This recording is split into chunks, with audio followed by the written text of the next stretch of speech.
Swaroop. Gen Z protesters enraged by the repressive actions of the KP Sharma Oli regime in Nepal set fire to government buildings, offices of major political parties and the homes and offices of top political functionaries, including several former prime ministers on Tuesday in Nepal. It came a day after young protesters were killed in a firing by the police in Kathmandu, with Nepal's capital engulfed in flames and the country appeared to have no government left. Prime Minister KP Sharma Oli resigned and several ministers and politicians were attacked and injured by the protesters who defied a curfew and roamed the streets of Kathmandu and some other cities in Nepal.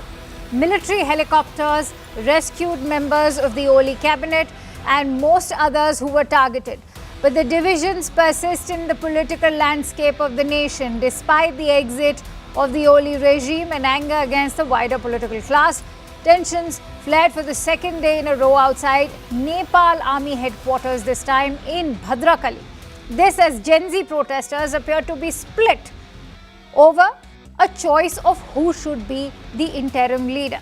And so let's break it down for you, as 2 days after the violent protests that led to the fall of the KP Sharma Oli government, there is still no consensus over who will be leading Nepal next. So there's the choice of the former Chief Justice of Nepal, who happened to be the first female Chief Justice also, Sushila Kharki, who is the frontrunner. Known for her zero-tolerance stance on corruption, Kharki has earned respect for her integrity. She delivered landmark rulings, notably enabling women to pass citizenship to their children, a right previously restricted only to men. Now, the other frontrunner is Kulmangeet Singh. He's another name that's doing the rounds. An electrical engineer credited with solving Nepal's power crisis, is known as an able administrator with no political baggage. Speculation is abuzz over businessman Durga Prasad as well, after he met with Chief of Army Staff yesterday. But allegations of corruption against him are a reason why the Gen Z leaders seem to be opposing him being propped up. Now, what are the challenges for Nepal's democracy? First and foremost, ladies and gentlemen, it's the persistent internal divisions within the Gen Z protest leaders themselves. Because some of them, remember, are standing up for Kharki, some of them want Gising, and some even Balendra Shah. Rival mayors in Nepal are fighting for interim prime ministerial role. Constitution does not mention an interim government at all. What will happen then? The Constitution requires Prime Minister from the party with a majority in the parliament. The constitutional route may also involve legally contentious amendments. No consensus on formal mechanism to choose an interim government yet, because remember, there is no interlocutor to mediate between the Gen Z protesters or even the army to bring in law and order in the first place. There's resistance from mainstream parties, even the elites and monarchy figures as well, because many in the beginning, remember, were questioning if these are pro-monarchy protests or not. The question remains, despite the challenges, can democracy even re-emerge in Nepal? That's the question we'll be taking with our guests. All right, let me introduce my guests today. I'm joined in by Mr. Manjeev Singh Puri, who is a former Indian ambassador to Nepal. Thank you, Ambassador, for joining in. I'm being told Professor Brahmachalani will also be joining in just a bit, but Dr. Pramod Jaiswal, who's a research director at the Nepal Institute for International Cooperation Engagement, also joining in. Thank you. And Usha Prajak, who's a Nepalese actress and activist, joins us live from Kathmandu. I can see that Professor Brahmachalani, who's a leading geostrategist, has also joined us. Many thanks to you all for joining in. I want to quickly begin with Usha. Usha, since you are joining us live from Kathmandu, if you can give us a sense of what's happening. You know, the protests have happened and that's led to much damage on the streets. In fact, it's ruined all of Kathmandu, and yet there seems to be no conclusion that the Gen Z protesters have arrived upon. Why so? Hello, namaste everyone. Namaste. Thank you for giving me this space. It's a very emotional time for us. Yes, we just can't. We are in a shock. The whole nation is in a shock. The children are in shock. Many schools and educational institutions have also been burned during this mob crisis protest. Yes, I do have a headache. We have not slept well. That is my personal perspective. Um, there's so the latest that we have is from the army quarters, where the discussions between who will be the next PM is being taken place, like you explained it so well. And now, right now, the president has finally shown up to have a meeting with them, and Sushila Karki is a great choice for us women who ones who have been speaking for women empowerment for many years now. We do need a female prime minister, if not for the 5-year uh, term. This would still be a great opportunity. It would be a great representation. But Sushila Karkiji, she, as amazing as she does not meet the criteria, because people have now been associating her with her Indian roots. Like, she studied here, she studied in India, and now her husband is currently in India, and people find different reasons to cancel each other out. That's there. Also, she does not fit the age category. They want someone younger. Kulman Kising could be a great choice, but does he know about politics? He's into electricity, and he has been a great leader in some sectors. And also, they want Balendra Shah to come and take lead, but he wants the 5-year term. No one wants to come and take the responsibility of all the blood that has been shed, all the buildings that have been burnt. This is a very difficult time, and people do not want that. Also, Okay. since I have this platform right now, I would like to appeal to all the Indian medias. We are very thankful to you, but you have not been representing us very well. All the facts are wrong. I'm a former student of journalism myself. I'm a published journalist, and it's a shame when the facts are wrong. So please, this is an appeal to the Indian media. Do post the right faces with the right names, and thank you very much. We'll take note of that. But as far as CNN News 18 is concerned, we've been carrying out only verified reports with regards to even the violence that's been taking place. The visuals are speaking for themselves, Usha. But stay with me. Let me also bring in Dr. Pramod Jaiswal. Dr. Jaiswal, what explains this anti-India bias? In fact, the Ministry of External Affairs also had a word for Indian media to stay very cautious, because the media, the tourists are being attacked as well. Usha's just highlighted that perhaps even Chief Justice Karki is not being able to make it, or is being considered only because of her connections with India. So what do you make of this kind of bias towards India? For the first time, India is not in the picture here, and that's why I think maybe the government has rightly pointed out that Indian media should not talk unnecessarily on issues that is not there. You can verify with your embassy here. For the first time, India is not in the picture. There is no accusation. India has no role here, so it's good that India is not blamed for any that India has not done. So I think that is one. Second, what India has done is that India is unnecessarily bringing other actors. There's some channel talk about deep state, accusing sometimes China, US. They're not involved in internal factor. So that is what Usha was talking about, that sometimes many Indian media has put wrong facts wrong. For example, it was a corruption movement which led to the social media ban, and that is the major factor. There is no other involvement.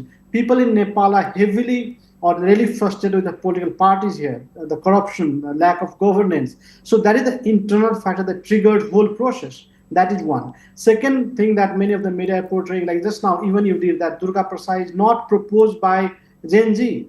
He is the one who made the army chief, and then there are speculations. So Gen Z only supported Kulman Ghising, Sushila. These are the names that we have presented. Dr. Pramod, these are only the names that have been doing the rounds, which have Gen Z has not proposed Durga Prasad. That also brings me, right, sure, go ahead as you make your point, but it also makes me come to the point that if this was a protest that was meant to overthrow the KP Sharma Oli dispensation, if this was a protest that was meant to, in fact, question or rather displace the political elite, to do away with the rampant corruption, then why is there such a difference of opinion over who should be the interim chief? That's a very good question, because let me first come. Like, these students, they are very young. They are mostly between teens. They are 15, 13 years old to 28. And they had a long battle they were preparing for. They're not prepared for next day that there will be chaos and they'll be asked, who is your interim chief? Because they were not expecting that there will be violence and then everything will be changed overnight. So these young kids don't know, they don't have a master plan. They just want social media ban removal and corruption fight. So today they came with a conference. They said, look, we are not here to lead. We are just here to ask the government to fight corruption. If you ask us to lead, we are not here to lead. We are just to change the society. That's why they said the expert, the people who are accepted by everyone, who has clean character, who can fight corruption, who can give good governance, should be their face. That is the only line that students are asking. Again, there are dividing the students because these are unified students. They are students who belong to all kind of ideology. They belong all kind. They have different ways to dealing these issues. That's why they divide. Okay, let me quickly bring in Ambassador Manjeev Singh Puri as well on that note, since he has been India's he's ambassador to Nepal. Ambassador, I'm sure you've very closely observed how elusive democracy has been to Nepal. And you're talking about 14 regime changes in 17 years. Why so?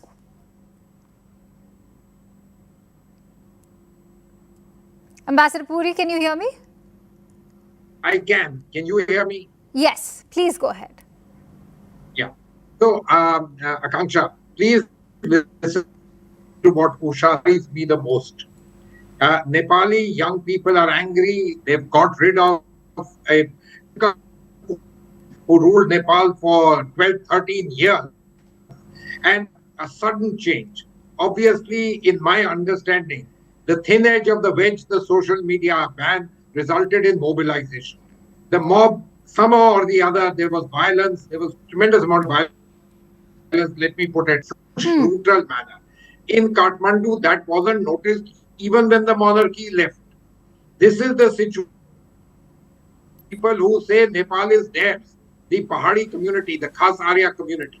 And so therefore rage. And that took place for a day. But very next day, when the army called for appeal, the Gen Z leaders, Bal and Shah, everybody said, today you had signs of people cleaning the streets. And they're trying to fill the political vacuum. Not an easy task. Believe me, not an easy task. But what worries me a lot is somehow or the other that the default position in Nepal and Nepalese politics is you have anger with yourself and it gets channeled to India. And that's what I'm hearing from Usha. My little piece, and in continuation what she said, our media, and I'm not saying CNBC, the international challenge, no, not that. But really speaking, the vision needs to understand that Nepal is a separate country, a country which has really experienced globalization, ideas from the rest of the world, the Western world, 20% of the great amount of remittances. It's a chained society. It's not India in a smaller version, not at all. And so therefore, the use of the India lens is not a good one. And it makes the Nepalese feel very diffident. And that's something we should be particularly careful for. And I'm glad you highlight that. And this is something very important for me. I'm glad you highlight that. Now in terms of answers, you know, Sushila Karki would obviously be the thing. But look what the young lady said, her India connection. 60 years back, she's known in Nepal for anti-corruption, a great crusader, etc.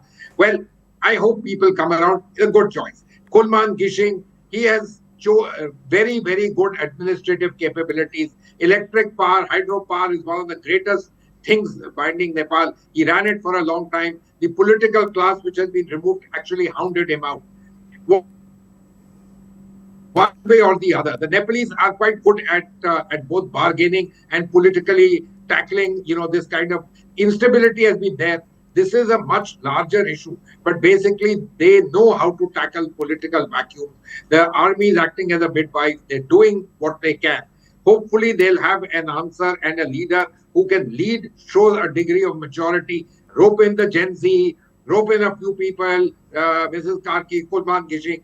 So let me say, for the interim, political, bureaucratic kind of government comes in place. Obviously, this is not written into the constitution, but you know, what is the answer? Should I use Indian expression? Let's hold the constitution in abeyance. Let's get something going with the government and let's take things a little forward with that. I think that's particularly important that Nepal fills the political vacuum and then tries to rebuild. Okay. Rebuilding is going to cost. Okay. No I want to doubt. quickly bring in Professor Chelani also. Professor Chelani, if you could add to what Ambassador Puri has just now stated, there is, of course, going to always be the problem of legitimacy with whoever is the interim leader. There will be questions about how should the constitution be amended, should it be rewritten. But before we deep dive into that, taking that point forward, which Dr. Pramod and Usha both were making, while they may say that they are glad that there's no role of India right now over there, India certainly is impacted. We are not just strategically impacted, given that 10 under trials were detained in Bihar today. Remember, Bihar happens to be very fragile at the moment. 7 districts share borders with Nepal. As we speak, there have been detentions of these convicts who are now, in fact, crossing the border. So that's one strategic concern. You also have the economic concern, given that India is the largest bilateral trading partner to Nepal. So what is your assessment in terms of how this is going to impact India? And how important is a stable Nepal for India? A stable Nepal is essential for India's internal security. Political turmoil in Nepal poses a direct security risk to India. The open border between the two countries, which is largely unguarded, means that lawlessness in Nepal directly impinges on India's security and economic interests. India is the only established democracy in South Asia, a region that is increasingly engulfed in political turmoil. The turmoil in Nepal is only the latest reminder. Bangladesh, you look at Bangladesh, it remains mired in Islamist chaos since the ouster of Hasina. And in Myanmar, the oversight to anti-junta rebels risks destabilizing not just Manipur, almost the entire northeast of India.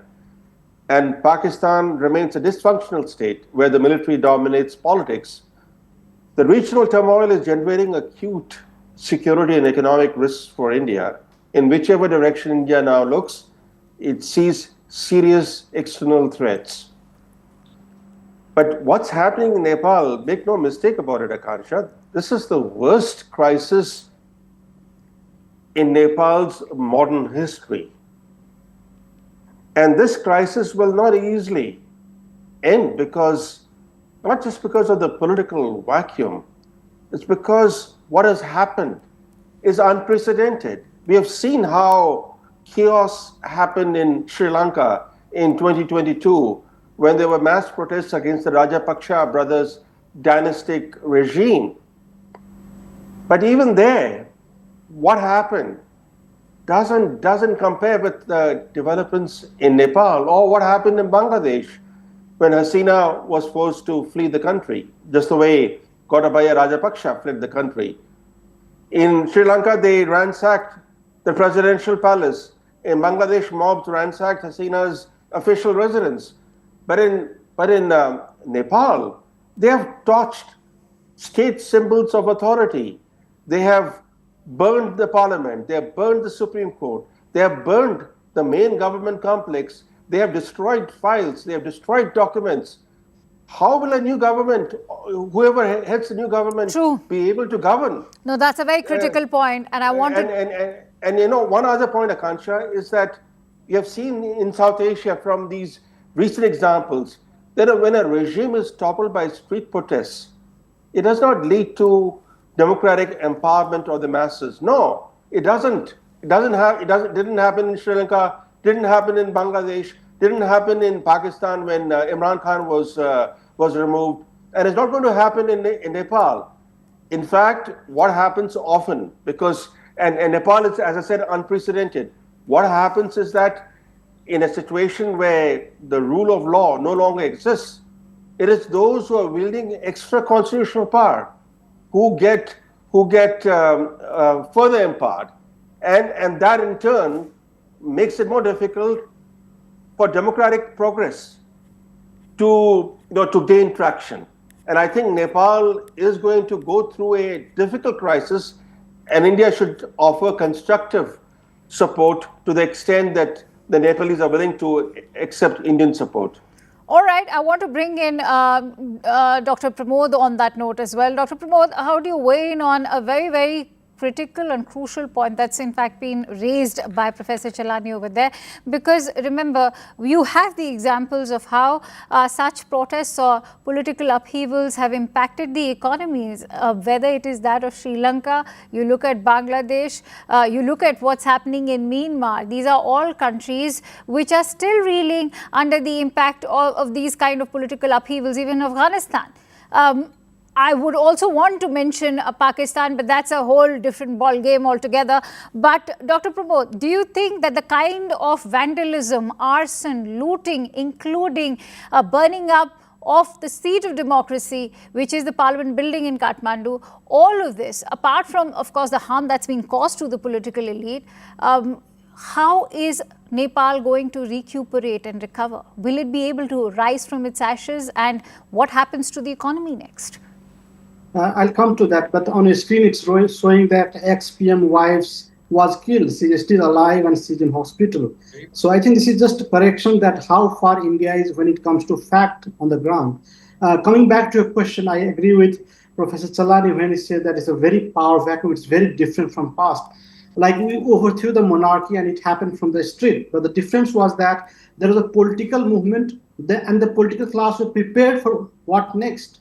Similarly, we overthrew King Gyanendra and we had movement and we were prepared what next.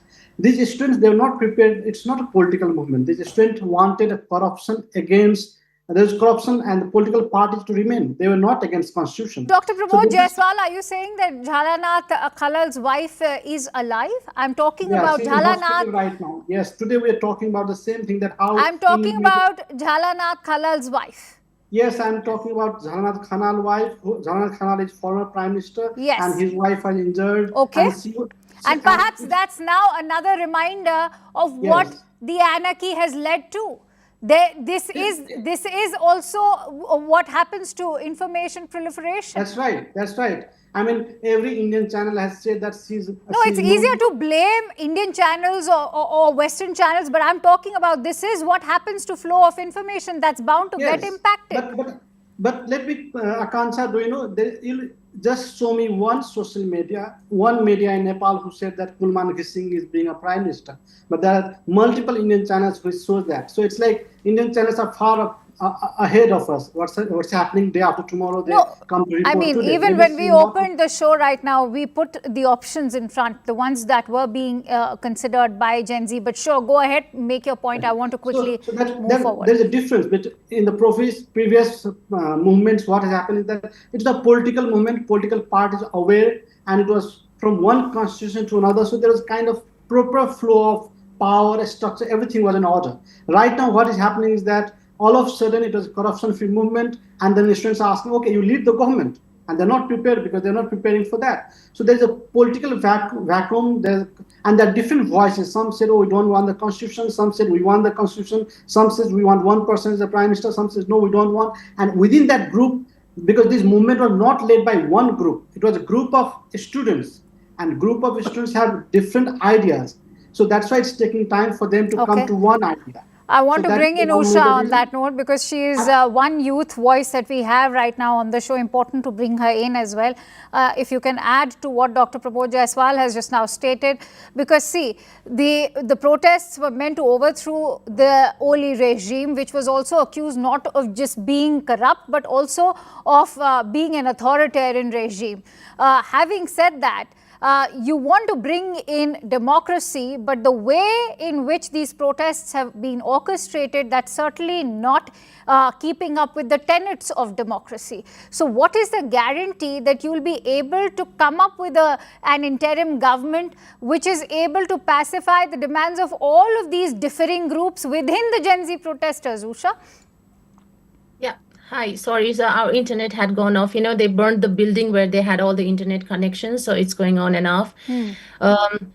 Yes, as you see, there has been infiltration this cannot be the representation of our Nepalese Gen Z.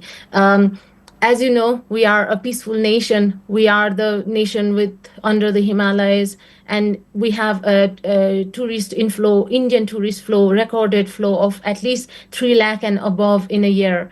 You see, like, people love to come here. We are so hospitable, and the kind of protest that we've had, like over the last 50 years or so, we've already had 4 revolutions, and it will be impossible for us to get to afford another one. And there has clearly been an infiltration. It cannot be our Gen Z. What would be a solution? I don't know, because we've been waiting from yesterday. We had hope. We had very high hopes since they deployed the Nepalese army to protect our streets, and there has been some stability.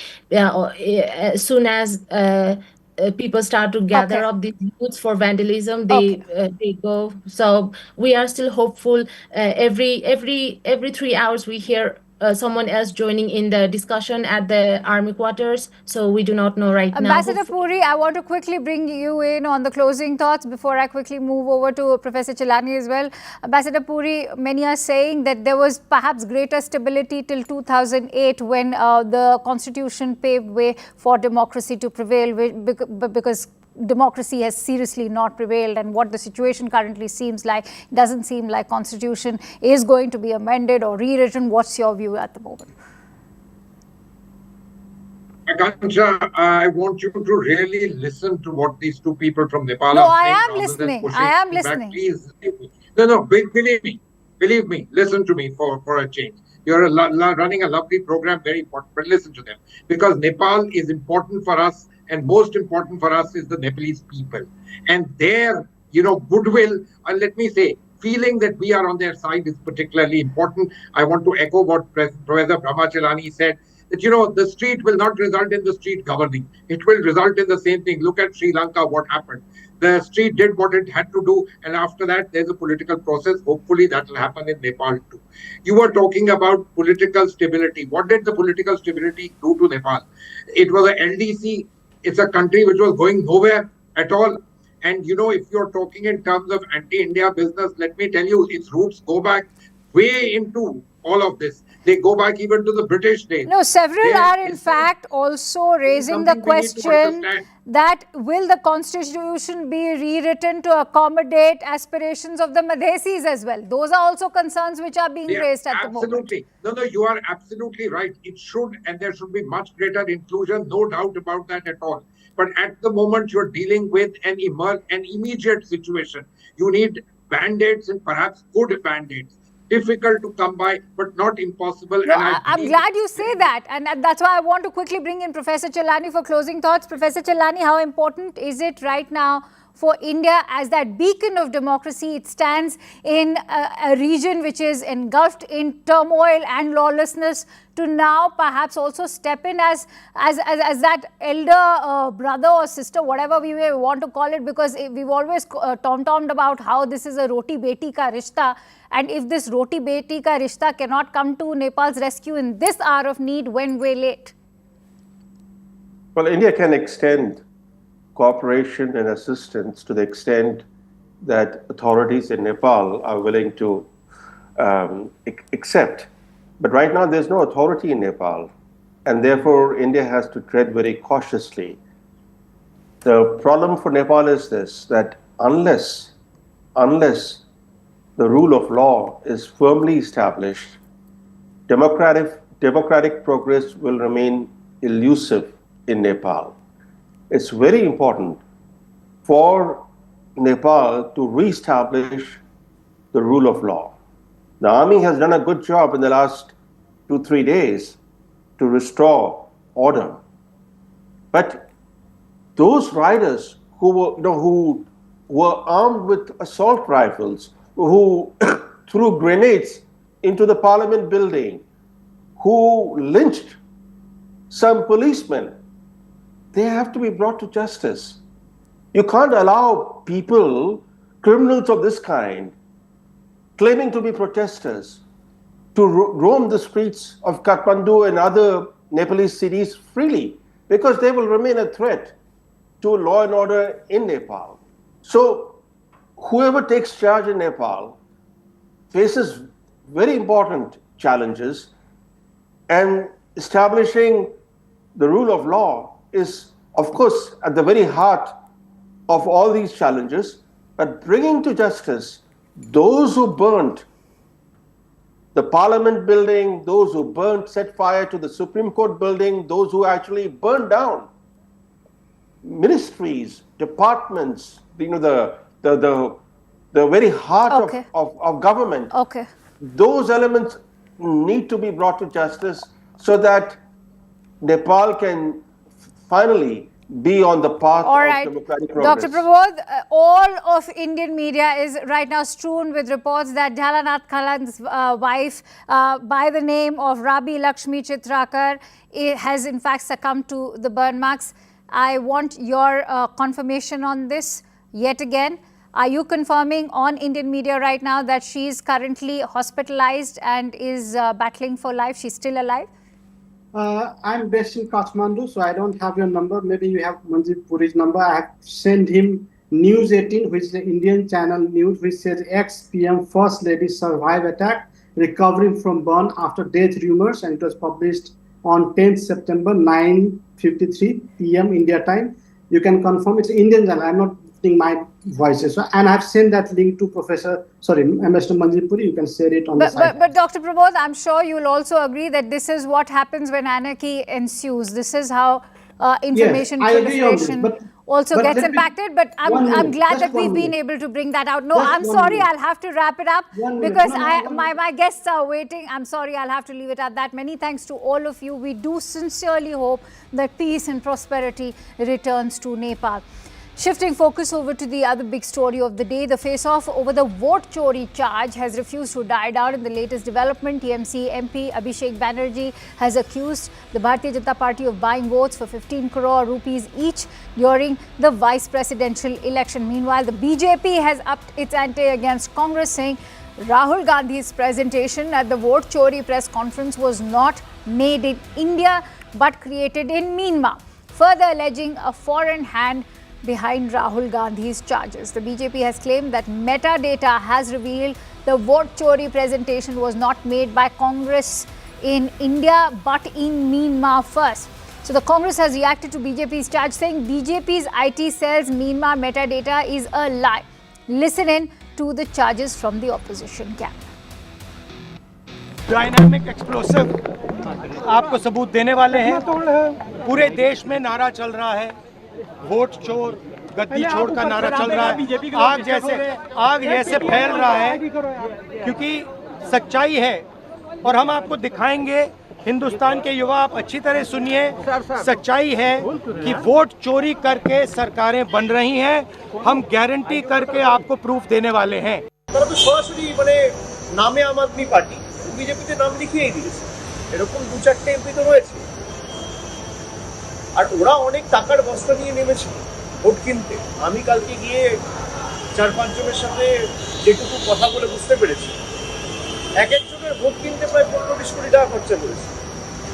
এখন বিক্রি হয় পণ্য বা দ্রব্য।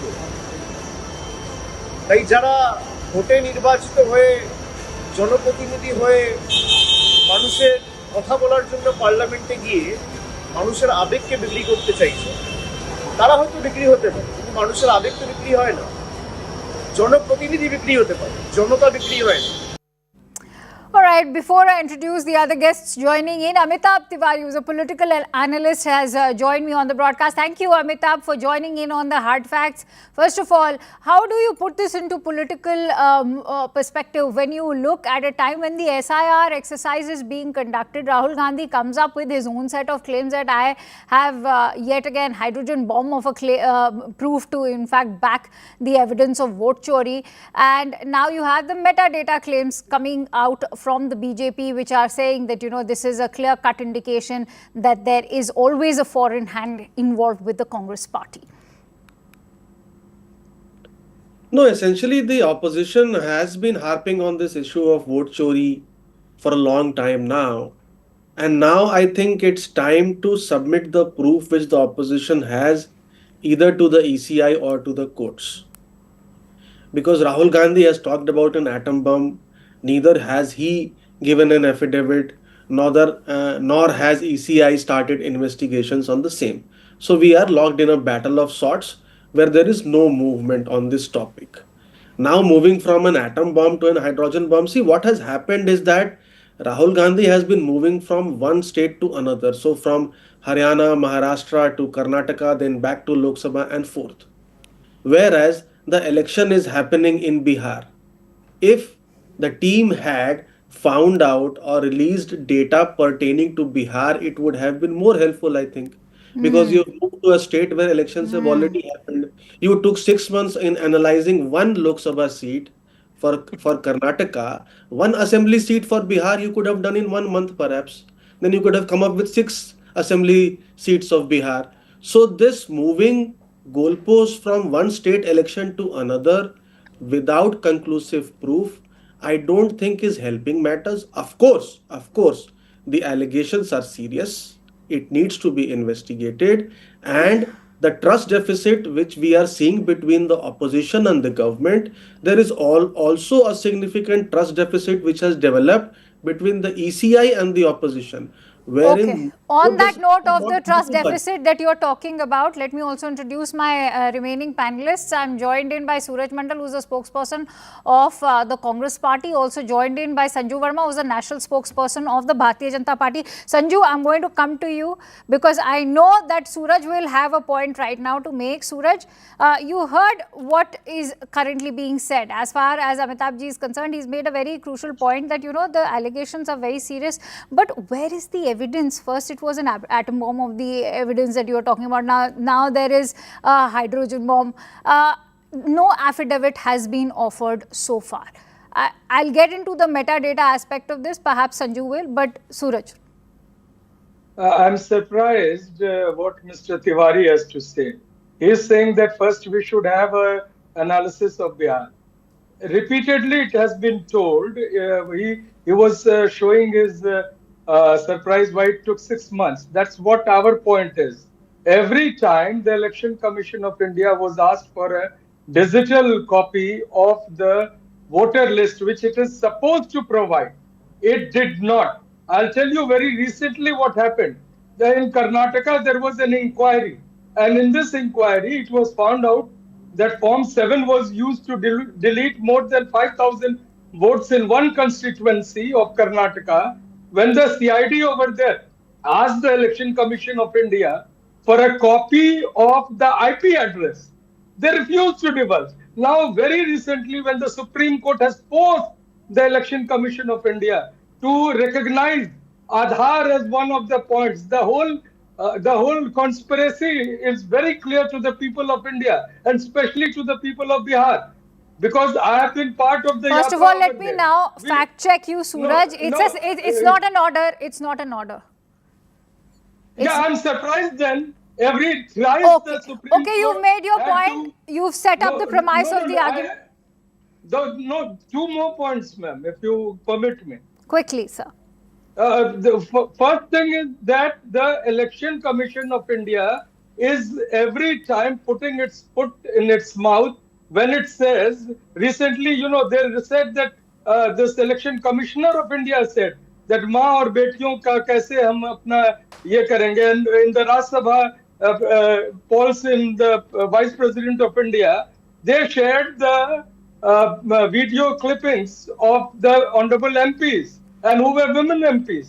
So ये साहब बोल रहे हैं, he's saying that माँ बेटियों का कैसे हम इससे ये करें. Suraj Mandal, okay, I've given you enough time now to speak. Let me also quickly fact check you before I go to Sanju.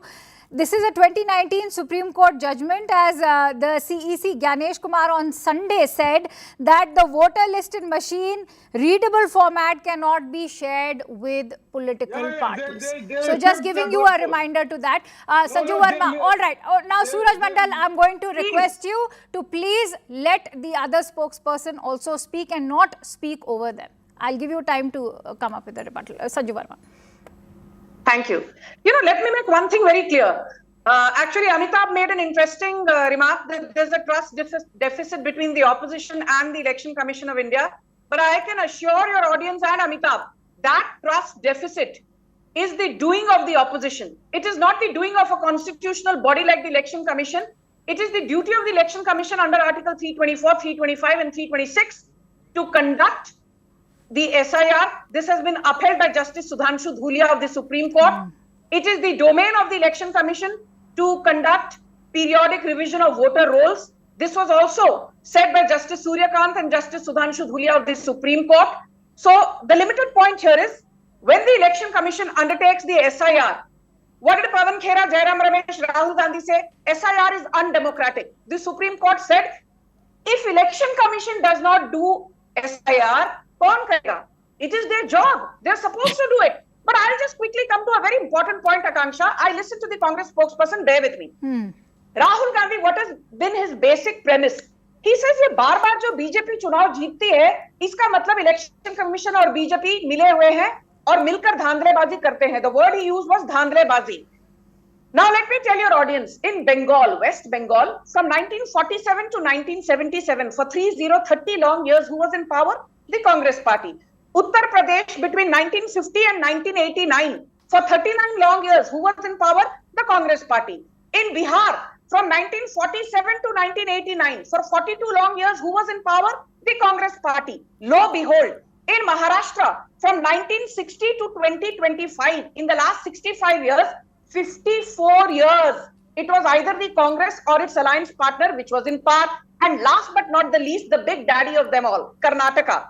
Between 1956 and 2025, in the last 69 years, of those 69 years, Akanksha, 44 years, it was the Congress which was in power. So my point here is, when the Congress was in power in Uttar Pradesh, Bihar, West Bengal, not to forget the fact that they were in power for 5.5 decades in the center, did Sanju Verma or any BJP leader say, "Arey, Election Commission और Congress Party मिले हुए हैं जी, इन दोनों के बीच में आपस में कोई सांठ-गांठ है जी, कोई धांधलेबाजी हो रही है जी"? Basically, Rahul Gandhi is a sore loser, and there's a famous saying in English, a bad workman blames his tools.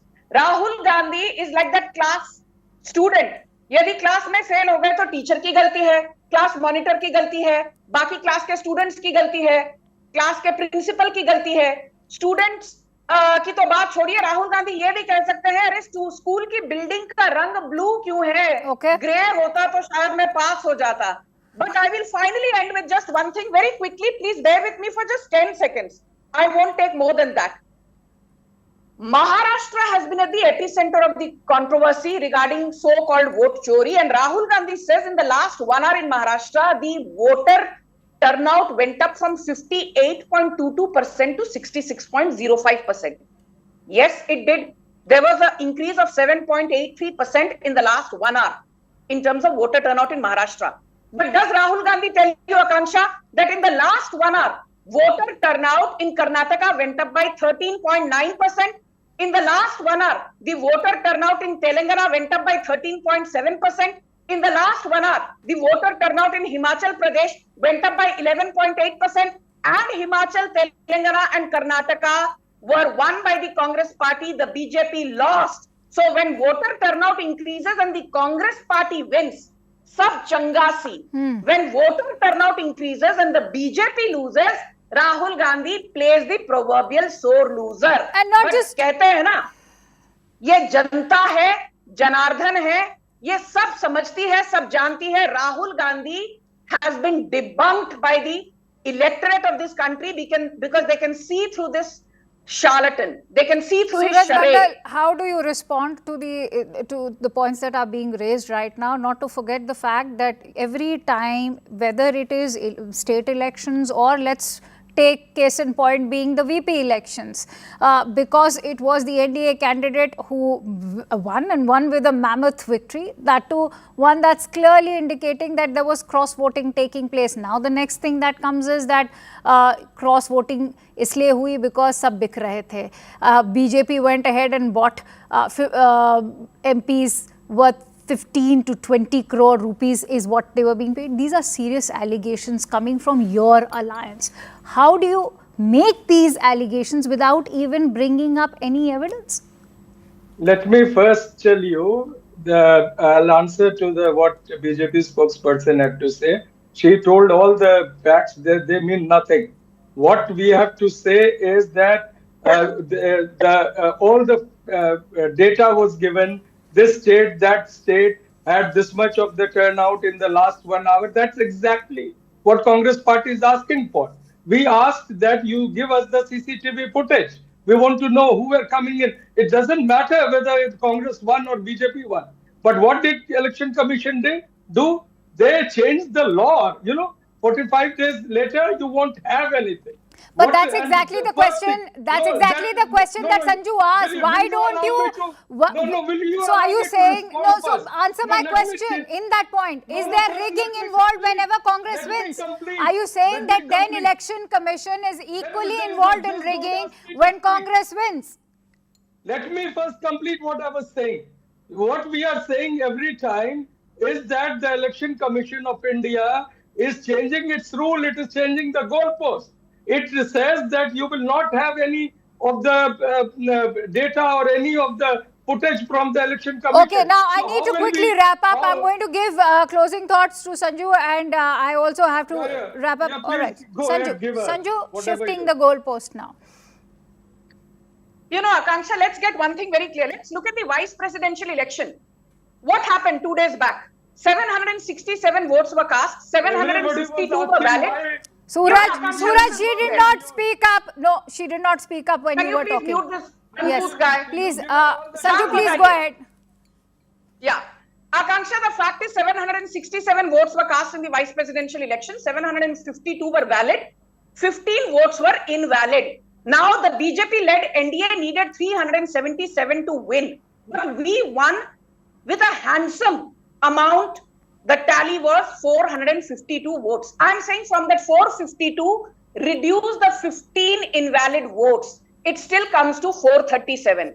From the 437, you reduce the 14 people who supposedly cross-voted.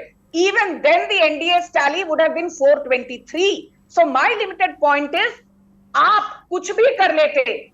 Even then, in the worst case scenario, BJP-led NDA would have still won the vice presidential election with 423 votes vis-a-vis the 377 that were needed. And despite Jairam Ramesh's bravado, कि 315 तो जी हम जरूर जीतेंगे, आपको सिर्फ 300 vote मिले, Mr. Jairam Ramesh, Pawan Khera. The reality on the ground is very different from the hot air that you blow on Twitter, on social media, on Facebook. Elections are not won on Instagram. Right, I want to quickly give. Okay. Now I want to quickly. I've given each of you turn. No, I want to quickly give closing thoughts to Amitabh Tiwari. Amitabh Tiwari, if metadata is suggesting, this is a question for Amitabh. If metadata is suggesting there's a Myanmar angle over here, should India be concerned or not in terms of national security? We all know who is fomenting disturbances in Myanmar at the moment, especially who's backing the rebels in Myanmar. Your thoughts, Amitabh Tiwari. What is happening to the BJP? No, essentially it's an accusation which has been made by the BJP and it is up for investigation. BJP is in power and it needs to investigate this. These are serious allegations. All right. We should take into account. And perhaps they will take this forward as well. There are a host of allegations and counter allegations, but I'm glad that we were able to discuss them in the most civil manner. Thank you so much, all of you, Amitabh, Sanju, and of course Suraj Mandal for joining in. It was a pleasure having you here on The Hard Facts.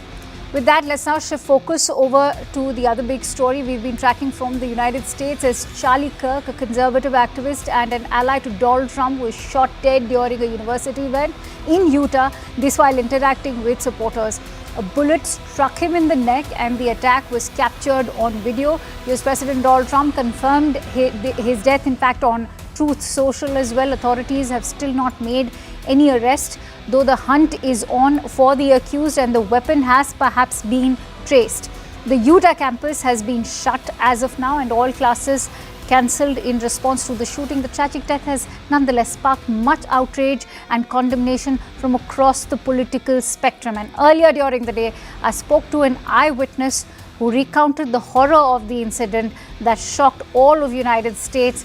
In fact, he was present at that event in the Utah University when, in fact, Charlie Kirk was shot dead. Listen in. Joining me live on the broadcast is eyewitness Ian Allen, who in fact is recounting that horror when it all unfolded at the Utah University event. Ian, thank you for joining in on CNN News 18. We speak in troubled times and we stand in solidarity with you. But if you could please describe the moment when the gunshot actually happened, what was happening that time, what was your reaction, what was the reaction of everyone over there? No, you're good. Yeah, so the gunshot happened and everybody heard it. There was kind of a pause. I for one didn't know if it was actual gunshot or if it was some sort of firecracker. And of course everybody dropped. And so then I went down a little bit and next thing you know, Charlie is being carried away. That's when I saw his security guards jump all over him. And then everybody ran. I watched everybody run away. I went and opened the door actually for some people, and I held it open, and I could see everybody's faces.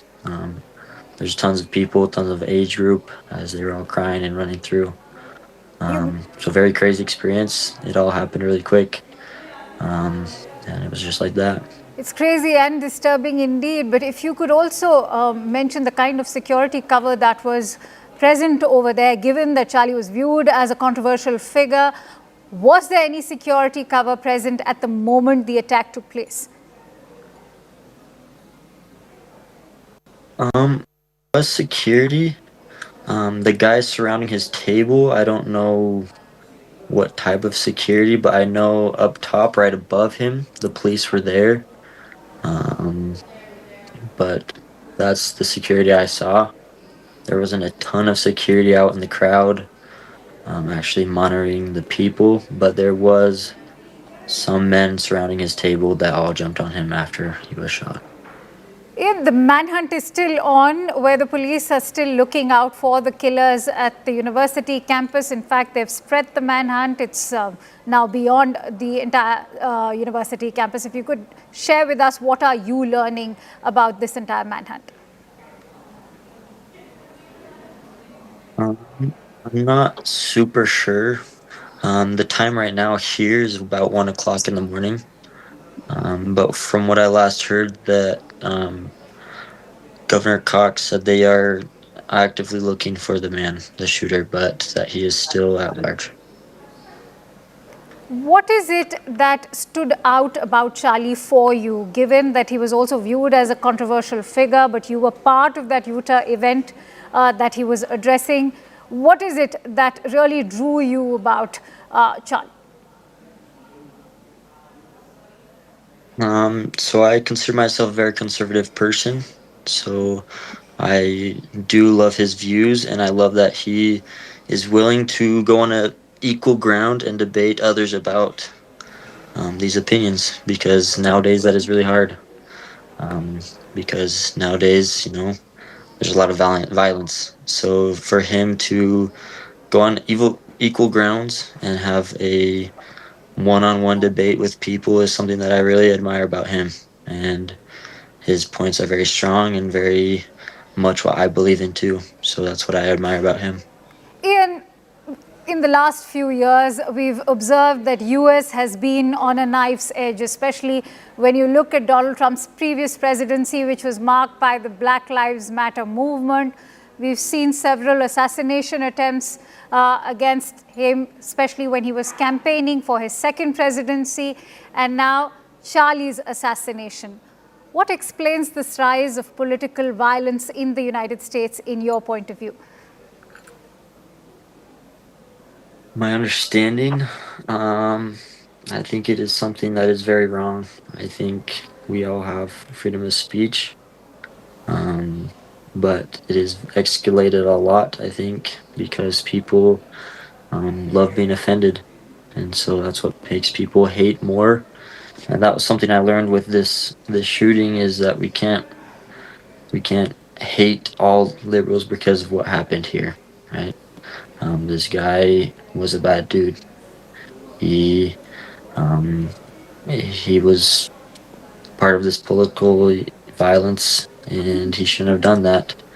But I know many other people who share their opinions and aren't as politically violent. So I think everybody just has a lot of hate in their hearts at the moment, a lot of contention. Even in these testing times, you're calling for tolerance, which is rather heartwarming. But how do you respond to all of those critics who have questioned the kind of rhetoric that is now taking over the United States? They're saying that it is this deeply divided political conservative rhetoric which is responsible for this kind of political violence. How do you respond to those critics? That is a very good question, but I guess I would say I believe that Charlie, he was a very good man. He had a family, as all are saying. He has a family. He has 2 kids, and I think there needs to be something done about this. This can't keep happening. And so I would say, yeah, I don't know. We need to do something about it, but. All right, let's now end with the focus on the larger problem, a systemic one at that, which is gun violence. Do you believe that Donald Trump is doing enough to handle gun violence in the country? Yeah, so with this question, it's a little hard. I don't know much on what Trump is doing now. I just got back from Brazil, but I have seen that most of the gun violence has come from the left side. That is, and are the people saying that we need to create these more gun laws. And so I think that is actually more safe, that all of us have that right to own guns. I saw in Brazil that it was very unsafe because it was illegal to have arms.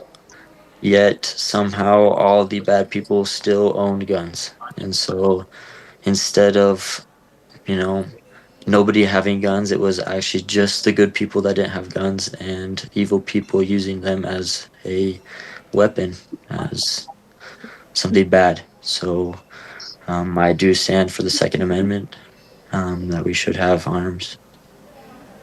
All right, we leave it at that. Many thanks to you, Ian, for joining in. India stands in solidarity with all of you over there.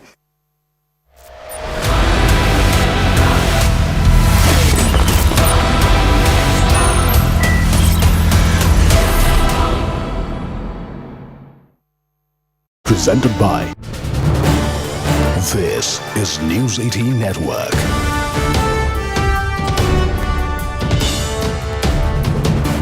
India's largest news network. BJP attacks Rahul Gandhi over his vote theft claim, says Rahul Gandhi's international vote theft busted his evidences were not made in India. They were created in system set to Myanmar time zone. Who is the foreign hand behind Rahul Gandhi is a question being asked by the BJP.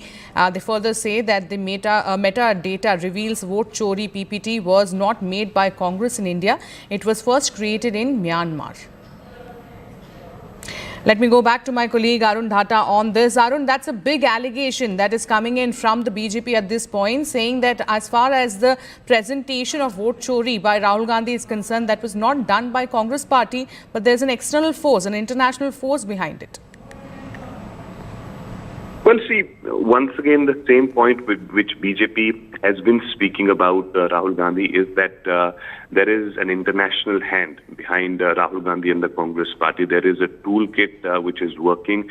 And once again, they are saying that it has been exposed in that press conference which Rahul Gandhi did on 7th of August this year, where he, raised questions about Election Commission and also said that there is a massive vote theft which happened in the country. When he specifically cited an example of a seat in Karnataka, and then of course goes on to speak about Maharashtra and Haryana.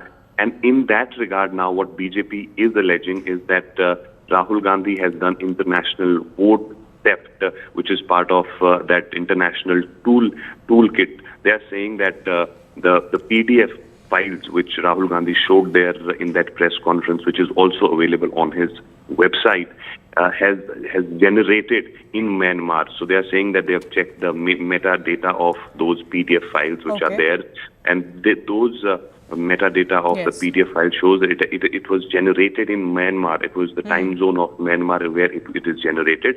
These are the allegations. Arun, I request you to please stay with us, as I'm now joined by BJP leader Shehzad Poonawalla on this broadcast. Many thanks, Mr. Shehzad Poonawalla, for joining with us. Why does the BJP think that the presentation was made in Myanmar? It's very clear from the investigative work done by one of the people on social media that how the metadata of the 3 PDF documents which are uploaded by Rahul Gandhi's team have been created in Myanmar. Now the question is that dialogue Rahul Gandhi ने मारा यहाँ पर क्या script विदेश में लिखी गई है क्या? This metadata cannot be changed because Adobe and Google Drives are used, so you can't change it. This is allocated from the system. So the question is that every time Rahul Gandhi brings up an agenda, why is it sponsored by foreign powers or foreign outsourced locations? We know that during Parliament sessions, Soros-based reports were quoted to stall Parliament session, whether it was Hindenburg, whether it was on vaccines or on other issues.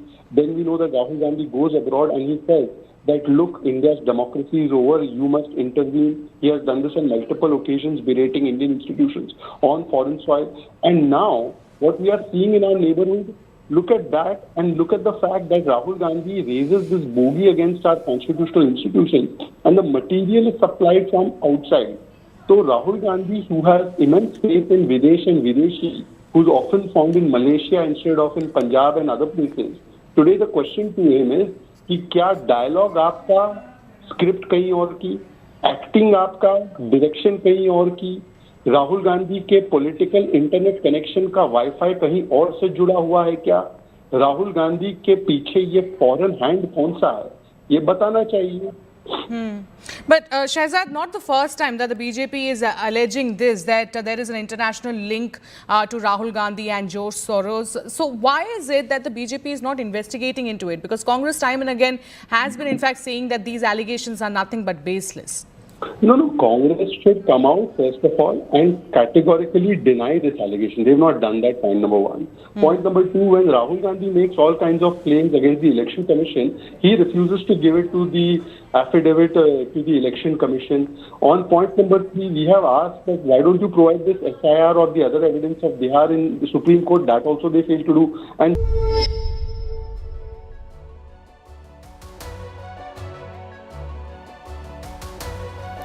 hello, namaskar. This is First Post and you're watching Vantage with me, Palki Sharma.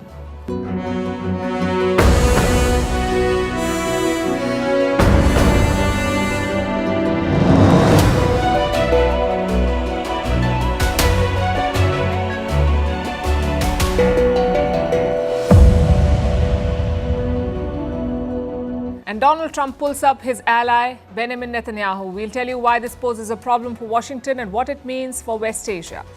In the US, Trump ally Charlie Kirk has been shot dead. But will this make America rethink its gun laws? Also in focus, why India and Switzerland had a spat. India has called them shallow and ill-informed. How Oracle chairman Larry Ellison's wealth soared by $100 billion in a single day. In Nepal,